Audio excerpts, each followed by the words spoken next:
My name is Mike Foster, the Entrepreneur's Mentor, and welcome to my interview series, A Zoom With. I regularly share my thoughts via video snippets to help you start, develop and grow your own business.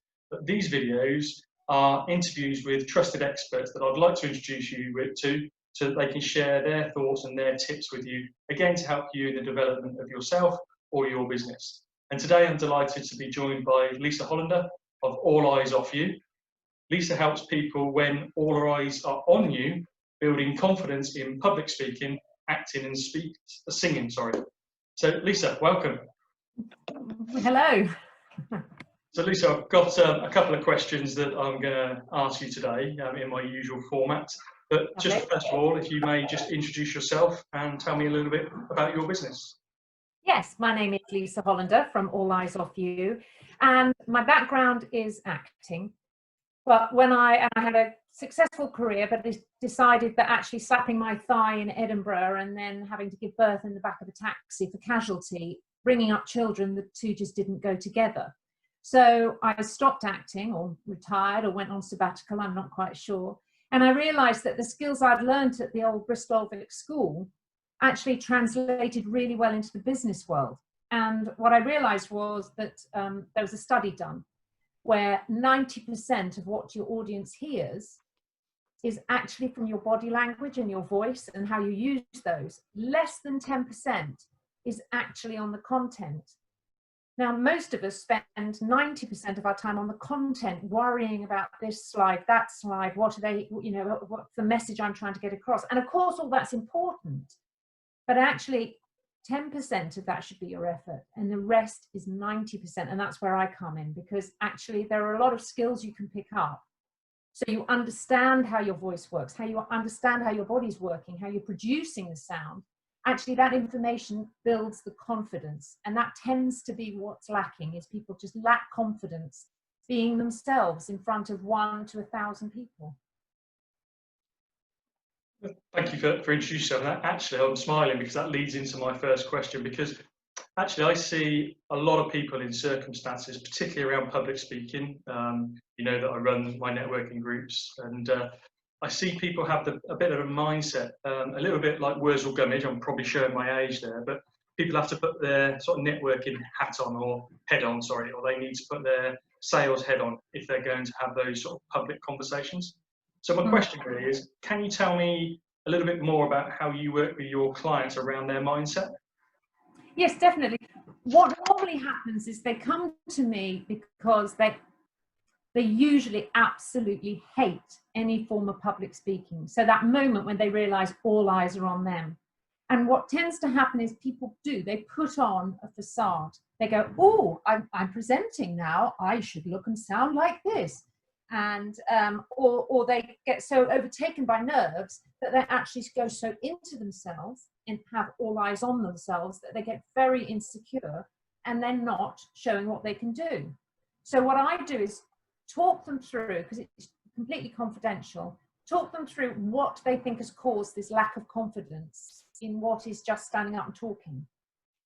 What's made them feel so insecure and lacking in confidence? And often once we can not eliminate that, but go, we can see where that's come from. Let's just put that to one side and let's deal with the here and now. And more often than not, they're experts in their field. They know what they're talking about. Their presentation is just information that they could give even if they didn't have any words, if they didn't have any slides, and they were just having a coffee with somebody. Now, if you go from having a coffee with somebody to standing up, to talking to one person, to standing up, talking to 1,000 people, it is just a conversation. And the best thing to do to get your message across is to be yourself. So my ideal is to go, no, let's not put anything on. Let's just you be you and let everybody see your character, who you are, your personality, because we know people buy from people, and authenticity. That's what is the name of the game, I believe, in business talk.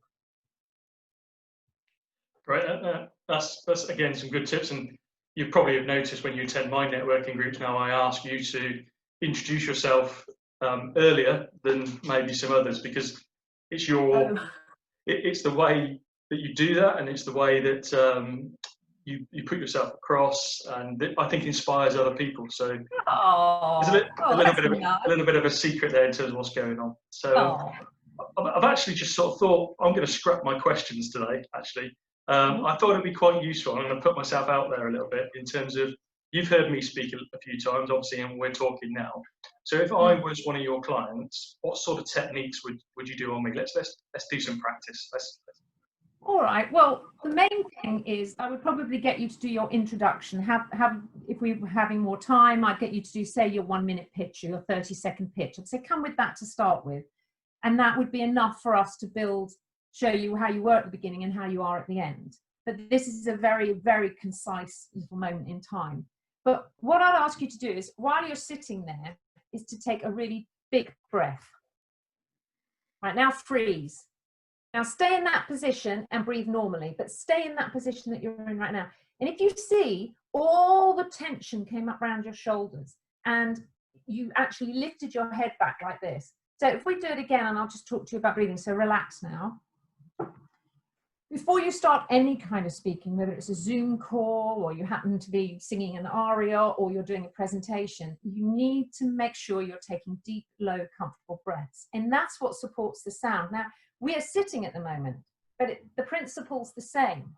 So if I get you to just put your hand on your belly and feel the natural movement that's going on when you breathe normally. So when you breathe in, your stomach actually comes out. And when you breathe out, your stomach goes in towards your spine. And that is classic, that when I say to people this, they do the opposite. They do what they hear. So they try and breathe in and suck their tummy in. And when they breathe out, they try and stick their tummy out. Well, that's completely back to front. But because I'm asking you to think about it, if you imagine you've got a balloon in your belly, what I want you to do is blow out for me. So, and push all the air out. And then just let the air flow into the bottom of your ribs. So nothing you're doing. So carry on doing that for a sec while I witter on. You imagine you've got a shelf just where your camera's cutting you off. None of this should move when you breathe. None of it. It's like a swan. All the work's going on underneath the water. The top, nothing to do with it. So when you go to bed tonight, just when you're lying there, it naturally happens. Your stomach rises as you breathe in, your stomach falls when you breathe out. But when we're in moments of stress or tension or all eyes are on you, you start to sort of either hyperventilate by breathing up here or do it back to front. So just while we're sitting here, if you're deep breathing, you're filling up the balloon inside you, obviously never swallow a balloon, and let the air go out of you. And that's what you need to do before you start any kind of presentation or anything else. So that's a very précis version of how breathing works. Now, the other one that I've mentioned to many people is diction. Now, especially if you've got an accent. Now, we've all got an accent. As far as anybody else is concerned, we've all got an accent. So you just need to be aware of that.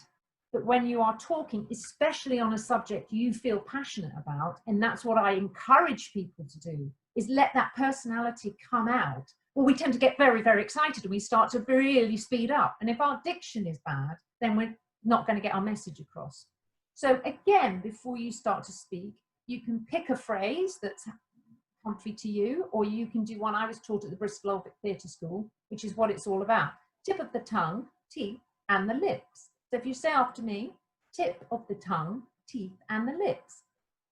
Tip of the tongue, teeth of the lips. And off we go. So you go tip of the tongue, teeth, and the lips. Tip of the tongue, teeth, and the lips. And you speed it up. Tip of the tongue, teeth, and the lips. Tip of the tongue, teeth, and the lips. It could be anything. You've probably done at school red lorry, yellow lorry, or any of those.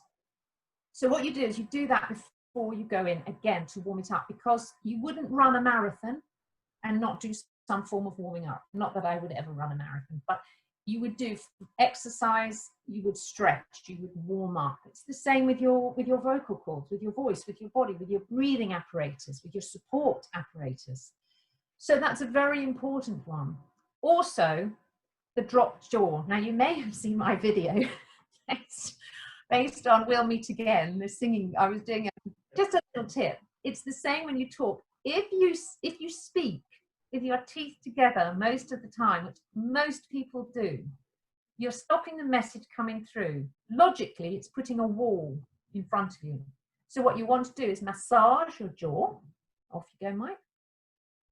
That's it. There's a big joint right in there, and it tends to get very tense when people are either angry or they're stressed. They tend to grind their teeth, especially some people find it, they grind their teeth at night. So in the morning, they wake up really stiff here. So what you want to do is just draw it down, stroke it down, and let your jaw drop. So rather than tip your head back, that's it, you drop the jaw. So all that's happening is you're moving from here. Ya, ya, ya, ya, ya. That's it. Yeah, yeah. And that's what you want to feel. Yeah. That's what you want to feel when you are speaking. That jaw is just up and down merrily, rather than having your teeth close together. The other really important one is smiling. So you don't want to look like you're a scary animal and you're a bit demented. But what you do want is a really genuine smile, because look, your face, you'll see when you see this back, it completely changes when you have a genuine smile. So it's really important to try and remember that. Even if you're putting over an intensely serious point, if people are going through liquidation and all their money's going, it doesn't mean you've got to be doom and gloom for them. You're trying to give them something positive to say. But especially if you're going out and pitching for funding, or you're needing to sell your product, you don't want to come over as sort of like a classic in your face. You do want to give people confidence in you, that you know what you're talking about. And that's the whole thing of All Eyes Off You. You're putting your interest, your concentration, your feelings, your thoughts on your audience.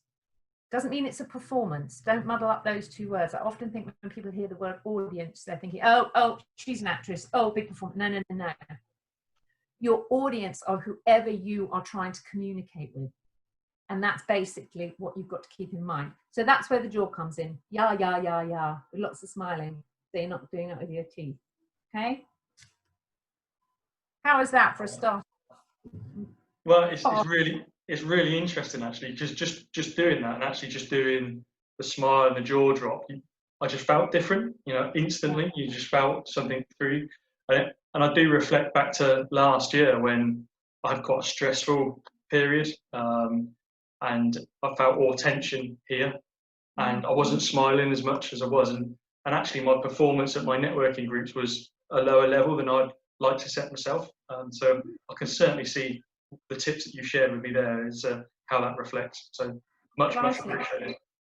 Not at all. And I think with networking, that's a really good one, because if one is running something like that, it's your job to put everybody else at ease. So it's a perfect example of taking all eyes off you and really focusing on the other people in the room, rather than feeling that all eyes are on you, or the pressure's on me to make this networking meeting work. Well, it will work if everybody else is feeling relaxed and enjoying themselves. Yeah, fantastic. So really appreciate you sharing some time with me today. And sorry, it's a little bit different to normal. I just thought I'd put you on the spot a little bit there to share some techniques with me. Always like personally to try and improve. So that was great. If people want to find out a little bit more about yourself, what's your website? Where should they go? Website is www.alleyesoffu.co.uk. So either there or on LinkedIn. I'm on LinkedIn, so please do message me there as well. My email, lisa@alleyesoffu.co.uk.